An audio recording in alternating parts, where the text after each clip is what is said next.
Weche moko en ni jaod bura ma Dagoretti South John Kiarai koro ni to wuok oko kendo kwa jatend piny William Ruto mondo mi odin ite kendo kik chik ite ne weche manono ma konto ifuongo koda kwethno indo maketo sirikal mare tesre. Kane oloso od bura odiochieng' ma kaunendi osea mokalo kwetho nogo mano mar Gachagua mawacho ni gin mana jogo maonge kod ajenda malong'o ma ginyalo cholo ne jo Kenya kinde goeko magiseyo dongruok duto ma konto ichwalo e pachoka.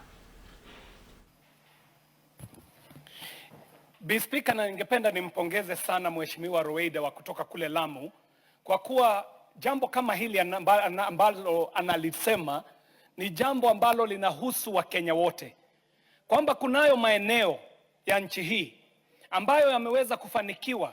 kupata bahati ya kupata rais wa kwanza, maeneo haya yakapata rais wa tatu, kisha yakapata rais wa nne.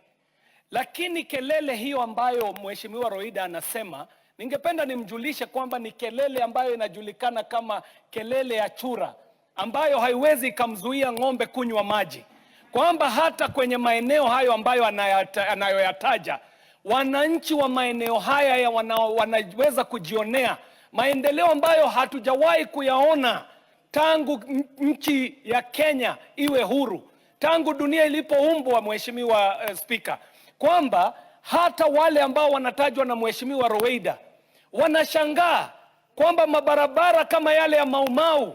ambayo yalikuwa yamekwama kwenye maeneo yetu, maeneo hayo yamekwamuliwa, Mheshimiwa Spika. Bi Spika, kwamba nchi ambayo ilikuwa haiwezi ikalipa madeni yake kwa sababu ilikuwa imejikanganya kwa madeni, nchi hiyo imeweza kuanza kulipa madeni yake. Mheshimiwa Spika, hata kwa maeneo hayo ambayo wengine wetu tunatoka, kuna yale ambayo tumekuwa tukiyadai tangia nchi ilipobuniwa, lakini mpaka wa leo hayajatimizwa. Jambo ambalo na kuunga mkono Mheshimiwa Roweida ni kwamba vile ambavyo ungependa Lamu iwe inafanikiwa, vile ungependa Lamu iwe inaendelea mbele, hata sisi wengine wa Kenya tungependa eneo zetu ziendelee mbele hivyo, na tumweleze Mheshimiwa Rais kwamba kelele hii ya chura isimzuie kunywa maji kama yeye ni ng'ombe. Nimalizie, Bi Spika, kwa kusema kwamba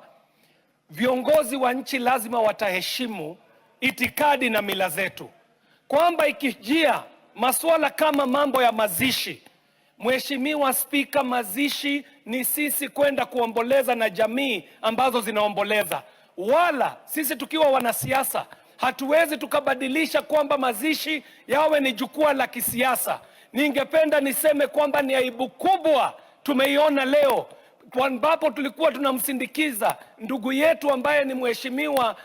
mmoja wetu ambaye ni wa kule Olkalau.